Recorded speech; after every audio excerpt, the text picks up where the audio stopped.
Hello दोस्तों, आप सभी का स्वागत है। आज हम कक्षा 11वीं का पार्ट 2 पढ़ने जा रहे हैं, जिसका नाम है 3 महाद्वीपों में फैला हुआ साम्राज्य। इसमें हम रोमन एम्पायर की बात करेंगे कि जो रोमन एम्पायर था वो 3 महाद्वीप के अंदर फैला हुआ था। पहला था यूरोप, दूसरा था पश्चिम एशिया और तीसरा था उत्तरी अफ्रीका। 3 महाद्वीपों के अंदर पूरा का पूरा रोमन जो एम्पायर था वो फैला हुआ था।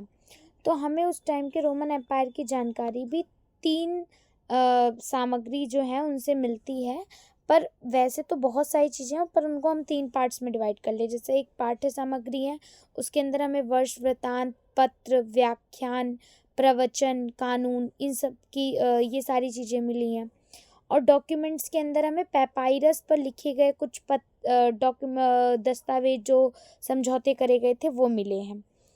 और भौतिक अवशेष के अंदर हमें इमारतें, बर्तन, सिक्के, ये सारी चीज़ें मिलती हैं। इन सब चीज़ों से हमें पता लगता है रोमन एम्पायर के बारे में, वो उनकी जानकारी के स्रोत हैं। फिर रोमन साम्राज्य के जो चरण हैं उसको रोमन पूरे एम्पायर को समझने के लिए उसको हम 2 भागों में बांट लेते हैं। तो एक जो मध्य वाला जो रखा गया है बिंदु, वो तीसरी शताब्दी का समय है। तो तीसरी शताब्दी के पहले वाले जो समय है उसको कहते हैं पूर्ववर्ती रोमन साम्राज्य, और तीसरी शताब्दी का जो बाद वाला समय है उसे कहते हैं परवर्ती साम्राज्य।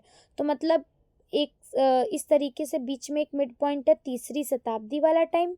तो तीसरी से शताब्दी वाले के पहले वाला जो टाइम है उसे बोल दिया गया पूर्ववर्ती रोमन साम्राज्य, और जो तीसरी शताब्दी के बाद वाला टाइम है उसे बोल दिया गया परवर्ती साम्राज्य।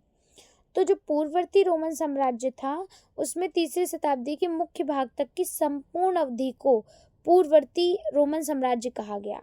यानी 3rd सेंचुरी के जो मेन पार्ट्स थे, भाग थे, उनकी पूरी की पूरी जो टाइम पीरियड यानी अवधि थी उसको पूर्ववर्ती रोमन एम्पायर कहा जाता है।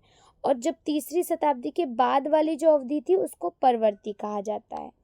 तो पहले हम समझते हैं कि पूर्ववर्ती में क्या हुआ था। तो पूर्ववर्ती में 509 ईसा पूर्व से 27 ईसा पूर्व में गणतंत्र शासन व्यवस्था वहाँ पे चलती थी रोमन एम्पायर में। और 27 ईसा पूर्व में वहाँ के जूलियस सीजर के दत्तक पुत्र, दत्तक का अर्थ होता है गोद लिया हुआ पुत्र, तो एक दत्तक पुत्र थे जूलियस सीजर के, जिनका नाम था ऑक्टेवियन, उनके द्वारा तख्ता पलट करा गया था। और ऑगस्टस नाम से रोम का शासक उन्होंने अपने आप को घोषित कर दिया था। तो ऑगस्टस काल में ही प्रिंसिपेट की स्थापना की जाती है, और इनके काल को ये माना जाता है कि इनके समय पर इनके देश में काफ़ी सुख शांति बनी रही। तो इनके टाइम को शांति काल से याद रखा जाता है कि इस समय पे शांति बनी थी। फिर उनके बाद आते हैं टिबेरियस, जो कि ऑगस्टस के ही गोद लिए हुए पुत्र थे। तो उस टाइम पे रोमन एम्पायर के 3 मेन खिलाड़ी थे। 3 प्रमुख खिलाड़ी राजनीतिक इतिहास के माने जाते हैं। पहला होता था सम्राट, दूसरा होता था अभिजात वर्ग, और तीसरी होती थी सेना। तो सबसे पहले जो सम्राट कौन, जो सत्ता का यानी पावर का जो रियलिटी में यूज़ करता था, और रियलिटी में जो मतलब वास्तविक स्रोत था जो सत्ता को दिखाती है, वो है सम्राट। उत्तराधिकारी नैसर्गिक या दत्तक हो सकते थे। जरूरी नहीं है कि उनके खुद के ही पुत्र हों, वो गोद लिए हुए या फिर भाई बंधु के भी हो सकते थे। और प्रमुख सम्राट जो उस टाइम के रहे रोमन एम्पायर के, वो एक तो जिनकी हमने चर्चा करी जूलियस सीजर, फिर ऑगस्टस, टिबेरियस और ट्राजान और नीरो, ये वहाँ के मेन सम्राट राजा रह चुके थे। फिर दूसरा जो खिलाड़ी है राजनीतिक इतिहास का, वो है अभिजात वर्ग। अभिजात वर्ग रोमन एम्पायर के धनवान परिवारों के ग्रुप को कहा जाता था। और तीसरी खिलाड़ी राजनीतिक इतिहास के रोमन एम्पायर की थी सेना। सेना जो थी वह व्यावसायिक और वेतनभोगी सेना होती थी, यानी प्रोफेशनली उनका काम होता था अच्छा खासा, और उनको सैलरी भी बढ़िया मिलती थी। सबसे बड़ा एक मिला जुला ये संगठित निकाय आयोग बना हुआ था सेना का। तो रोमन साम्राज्य का जो प्रशासन है उसमें नियंत्रण और प्रशासन बड़े शहरों द्वारा हुआ करता था। अब बहुत सारे इसके अंदर राज्य क्षेत्र आते थे, तो कुछ बड़े शहर होते थे जो छोटे छोटे गांव या शहरों पर नियंत्रण रखा करते थे। सरकार जो थी वो प्रांतों द्वारा ग्रामीण क्षेत्रों पर कर लगाती थी। मतलब एक स्टेट होता था, वो स्टेट जो गांव होता था उन पे जाके टैक्स लगाता था, और मेन जो सारा टैक्स और ये सब कुछ है ये सम्राट के पास आता रहता था। उसने अब वो हर जगह पे तो जाके रूल नहीं कर सकता था, तो इसीलिए राजा ने एक जगह पे रह के और बहुत सारे अपने अंडर में लोगों को रख के और उनके भी नीचे कुछ लोगों को रख के पूरा रोमन एम्पायर फैला रखा था। तो उस टाइम के जो प्रमुख जो शहर थे, जहाँ से सबसे ज़्यादा मूल आधार साम्राज्यिक जो प्रणाली थी और जो टैक्स वगैरह आता था, वो कारथेज, सिकंदरिया, एंटियोक थे। स्थानीय उच्च वर्ग कर वसूली करा करते थे, जो वहाँ के हाई लेवल के जो लोग होते थे वही लोग टैक्स वसूलते थे। साथ ही के साथ में प्रशासन में भी सहायता करते थे। उच्च प्रांतीय वर्ग का ही फिर धीरे धीरे करके एक नया सम्राट वर्ग वहाँ पे उदय होने लग गया। सम्राट गैलिनस ने सेनेटरों को सैनिक कमान से हटा दिया। एक सम्राट आए जिनका नाम था गैलिनस। इन्होंने वहाँ के जो सेनेटर थे उनको सैनिक कमान में, वो पहले शामिल हुआ करते थे, उनको उनकी नौकरी पर से निकाल दिया इन्होंने। फिर मध्यकाल का समय आता है जिसे तीसरी शताब्दी का संकट भी कहा जाता है, और ये काफ़ी इम्पोर्टेंट है, पेपर में क्वेश्चन आता भी है कि तीसरी शताब्दी का संकट किसे कहा जाता है। तो तीसरी शताब्दी, अब आपको तीसरी शताब्दी से ये तो ध्यान ही आ गया होगा कि रोमन एम्पायर को दो भागों में बांटने के लिए मेन जो बिंदु है, मध्य बिंदु, वो तीसरी शताब्दी को ही रख रखा है। तीसरी शताब्दी के पहले वाले काल को पूर्ववर्ती और तीसरी शताब्दी के बाद वाले काल को परवर्ती। तो ये तीसरी शताब्दी का संकट, इससे हम जान लेते क्या था ये तीसरी शताब्दी का संकट। तो ईरान के ससानी वंश के जो राजा शासक हुआ करते थे, उन्होंने रोमन साम्राज्य पर बार बार आक्रमण कर देते थे, और जर्मन मूल की जनजाति जैसे फ्रैंक, एल्मनाई, गोथ, इनने रोमन साम्राज्य के अलग अलग प्रांतों पर कब्जा भी कर लिया था। पूरे 47 सालों में इतना इनके यहाँ पे संकट ये था भयंकर कि मतलब इतने सारे, कहा जाता है कि 47 सालों में 25 सम्राट सत्तासीन हो गए थे, और साम्राज्य जो था वो बहुत ही तनाव की स्थिति में था। अब रोमन साम्राज्य में लिंग साक्षरता और संस्कृति कैसी हुआ करती थी, यानी क्या था, कैसे जेंडर में क्या डिफरेंस देखने को मिलते हैं, लिटरेसी रेट क्या था, कितने लोग लिटरेट थे, कितने लिटरेट, कल्चर कैसा था। तो देखो, एकल परिवार, न्यूक्लियर फैमिली चला करती थी। साथ ही के साथ में महिलाओं की अच्छी स्थिति थी, पर संपत्ति में स्वामित्व, संचालन में कानूनी अधिकार भी उनके पास थे। काम चलाओ सबके पास साक्षरता भी थी, और संस्कृति में विविधता भी नजर आती है। आर्थिक विस्तार कैसे किया इन लोगों ने, तो आर्थिक आधारभूत ढांचा में बंदरगाह, खाने, खदाने, ईंट के भट्टे, जैतून के तेल के कारखाने सब व्याप्त थे। असाधारण उर्वरता के क्षेत्र होना, क्यों आर्थिक विस्तार हो पाया, क्योंकि काफ़ी मतलब देखा गया कि नॉर्मली से भी ज़्यादा, बहुत ही एक स्पेसिफिक है, स्पेशल कह सकते कि फर्टिलिटी वाले इलाके इनके पास थे, काफ़ी फर्टिलिटी थी, जिसमें यानी अच्छी खासी खेती भी हो सकती थी उसमें।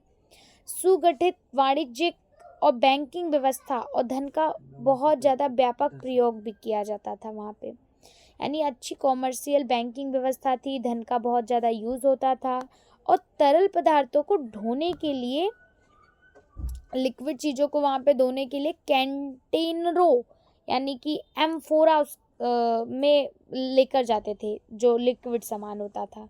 और जो स्पेन था उसमें उत्पादित जैतून का जो तेल था उसे ड्रेसेल 20 नामक कंटेनरों में लेकर जाया जाता था। स्पेन की सोने और चांदी की खानों में जल शक्ति से खुदाई की जाती थी।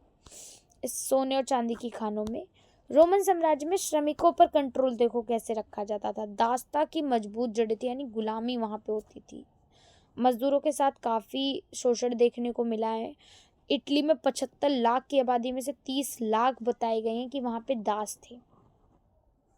दासों को पूंजी निवेश का दर्जा पूंजीनिवेश का दर्जा, पूर्ण व्यवहार किया जाता था उनके साथ। ग्रामीण ऋण ग्रस्तता यानी ऋण के जाल में फंस जाते थे, कर्जे में गांव से लिए हुए, इसलिए उन्हें आके यहाँ पे काम भी करना पड़ता था। दास प्रजनन को प्रोत्साहन दिया जाता था। श्रम निरीक्षण एक आम अवधारणा थी। ये दास प्रजनन को इसलिए ताकि वो अपनी आबादी बढ़ा सकें और फिर लोगों को ज़्यादा से ज़्यादा जो दास हैं वो मिल सकें, इसलिए ये ज़्यादा इसको प्रोत्साहन दिया जाता था। अ, फिर उसके बाद रोमन साम्राज्य में सामाजिक श्रेणियाँ, तो एक तो प्रारंभिक समाज और फिर परिवर्ती काल वाला। तो प्रारंभिक समाज में तो पहले सेनेटर हुआ करते थे, फिर अश्वारोही, फिर जनता का सम्मानित वर्ग, फिर फूहड़, फिर निम्नतम वर्ग, फिर दास। और जब परवर्ती काल आया तो फिर सम्राट सबसे ऊपर हो गया, फिर अभिजात वर्ग हुआ और फिर मध्यम वर्ग, फिर फूहड़, फिर दास। तो यानी सबसे बुरे हालात इन्हीं के हैं, दास फूहड़ के वर्ग के, और सबसे ऊपर ये लोग हैं, इनकी स्थिति काफ़ी अच्छी हुआ करती थी। उच्च अधिकारी उस टाइम के अमीर तो होते ही थे, भ्रष्टाचारी होते थे, लूट खसोट करते थे। परवर्ती पुराकाल में 4वीं से 7वीं शताब्दी की जो समय है उसको कहा जाता है परवर्ती पुराकाल। और इस समय पे डायोक्लिशियन का शासन था 284 से 305 ईस्वी तक। साम्राज्य को छोटा कर दिया था इसने, मतलब जितना एम्पायर ऑगस्टस के काल में फैला था उतना इसके काल में नहीं था। सीमाओं पर किले बनवाए थे, असैनिक कार्यों को सैनिक कार्यों से अलग कर दिया था, सैन्य अधिकारियों को काफ़ी शक्तियाँ इसने दे दी थी और प्रांतों का दोबारा से गठन भी किया था। साम्राज्य को इसने 2 भागों में बांट दिया था, एक पूर्वी रोमन साम्राज्य और एक पश्चिमी रोमन साम्राज्य। फिर कॉन्स्टेंटाइन शासक बनता है। इसने ईसाई धर्म राजधर्म को क्या बनाया, ईसाई धर्म को राजधर्म बना दिया। सॉलिडस सोने का सिक्का इसने जारी करा। कुस्तुनतुनिया को राजधानी बनाया इसने और व्यापार का बहुत विकास किया। साथ ही के साथ में नई प्रौद्योगिकी में निवेश किया। फिर आता है जस्टिनियन का शासक।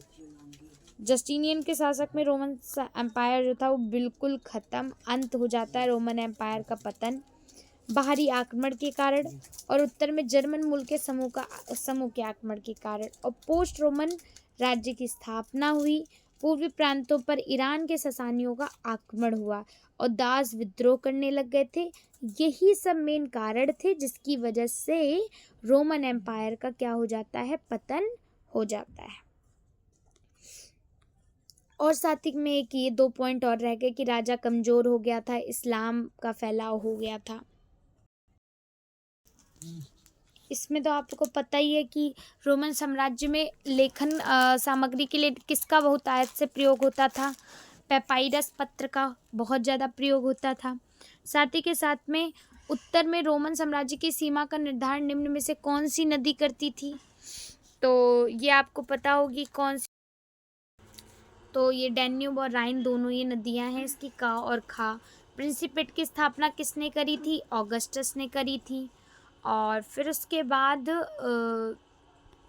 शांति काल के रूप में किसके शासक को याद करा जाता है, किस शासक को, ये भी हमने अभी पहले ही चर्चा करी थी पढ़ते टाइम, ऑगस्टस थे वो। रोमन साम्राज्य में अर्थव्यवस्था के मुख्य मदे क्या थी, पर अभी हम इसको यहीं तक समाप्त करते हैं। और अगर आपको आगे और भी MCQ करनी है तो आप कमेंट कर दीजिएगा, तो मैं और आगे इसके MCQ वीडियोज़ बना दूँगी। धन्यवाद।